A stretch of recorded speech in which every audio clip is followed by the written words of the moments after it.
നവകേരള സദസ്സിനിടയിൽ അരീക്കോട് ബ്ലോഗറെ കയ്യേറ്റം ചെയ്ത കേസിൽ 11 CPM DYFI പ്രവർത്തകർ അറസ്റ്റിൽ. അരീക്കോട് ബ്ലോക്ക് പ്രസിഡന്റ് ഉൾപ്പെടെയുള്ള പ്രവർത്തകരാണ് അറസ്റ്റിലായത്. നവംബർ 30-നായിരുന്നു ആസ്പദമായ സംഭവം.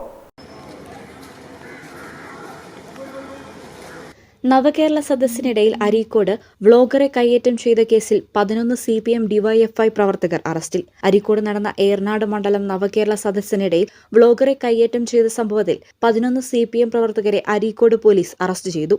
DYFI Areekode block president K. Sadil, Thrippanchi സ്വദേശി K. സൽമാൻ, തവരാപ്പറമ്പ് സ്വദേശി NK അബ്ദുൽ ഗഫൂർ, ഏലിയാപറമ്പ് സ്വദേശി ഉബൈദുള്ള ഷാക്കിർ, കാവന്നൂർ സ്വദേശി KV ശ്രീജേഷ്, ചെമ്പ്രക്കാട്ടൂർ സ്വദേശി TC അബ്ദുൽ നാസർ, മണ്ണാറക്കൽപ്പാറ സ്വദേശി നസീർ പള്ളിയാലി, കുരിക്കലമ്പാടം സ്വദേശി S. ജിനേഷ്, മൈത്ര സ്വദേശി MK മുഹമ്മദ് അനീസ്, എടവണ്ണപ്പാറ സ്വദേശി മുഹമ്മദ് അഷ്റഫ്, കീശ്ശേരി സ്വദേശി P. സെയ്ദാബിദ് എന്നിവരാണ് അറസ്റ്റിലായത്. നവംബർ 30-ന് യൂട്യൂബറായ കുഴിമണ്ണ സ്വദേശി നിസാർ അരീക്കോട് പഞ്ചായത്ത് സ്റ്റേഡിയത്തിൽ നടന്ന നവകേരള സദസ്സിൽ പരാതി നൽകാൻ എത്തിയിരുന്നു. ഇതിനിടെ നിസാറിനെ ഒരു കൂട്ടം CPM പ്രവർത്തകർ കയ്യേറ്റം ചെയ്യുകയായിരുന്നു.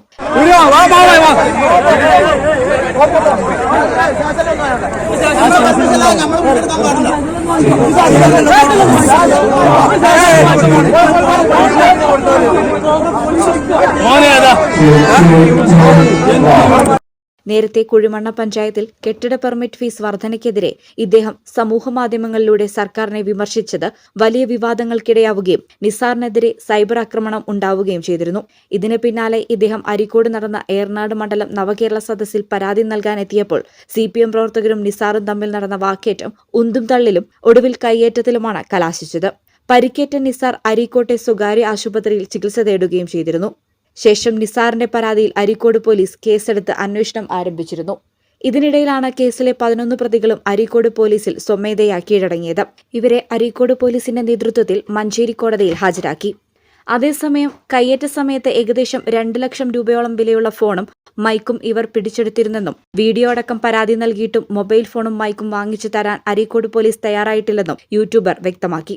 ജോലി ആവശ്യത്തിന് ഉപയോഗിക്കുന്ന മൊബൈൽ ഫോണും മൈക്കും കിട്ടിയില്ലെങ്കിൽ നിയമപരമായി മുന്നോട്ടു പോകുമെന്നും അദ്ദേഹം കൂട്ടിച്ചേർത്തു. സംഭവം വലിയ രീതിയിൽ വിവാദമായെങ്കിലും വ്ളോഗറെ നവകേരള സദസ്സിനിടയിൽ മർദ്ദിച്ച സംഭവം മാധ്യമ സൃഷ്ടിയാണ് എന്നായിരുന്നു മുഖ്യമന്ത്രിയുടെ പ്രതികരണം. ഇതിന് പിന്നാലെയാണ് മുഖ്യമന്ത്രിയുടെ വാദം തള്ളി കേസിൽ 11 പേരുടെ അറസ്റ്റ് അരീക്കോട് പോലീസ് രേഖപ്പെടുത്തിയത്.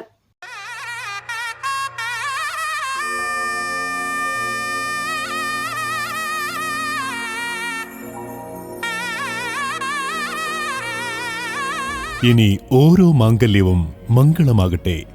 നിങ്ങളുടെ വിവാഹാഘോഷങ്ങളെ ബജറ്റിലൊതുക്കാൻ ചാസിയ സിൽക്സ് നിങ്ങൾക്കായി ഒരുക്കിയിരിക്കുന്നു മംഗൾ വെഡിംഗ് ഫെസ്റ്റ്. ഇനി ചാസിയിൽ നിന്നും പർച്ചേസ് ചെയ്യാം മനസ്സിനിണങ്ങും വിലയിൽ തന്നെ. പട്ടുപോലെ പവിത്രമായ ഹൃദയബന്ധം. ചാസിയ സിൽക്സ് വളാഞ്ചേരി.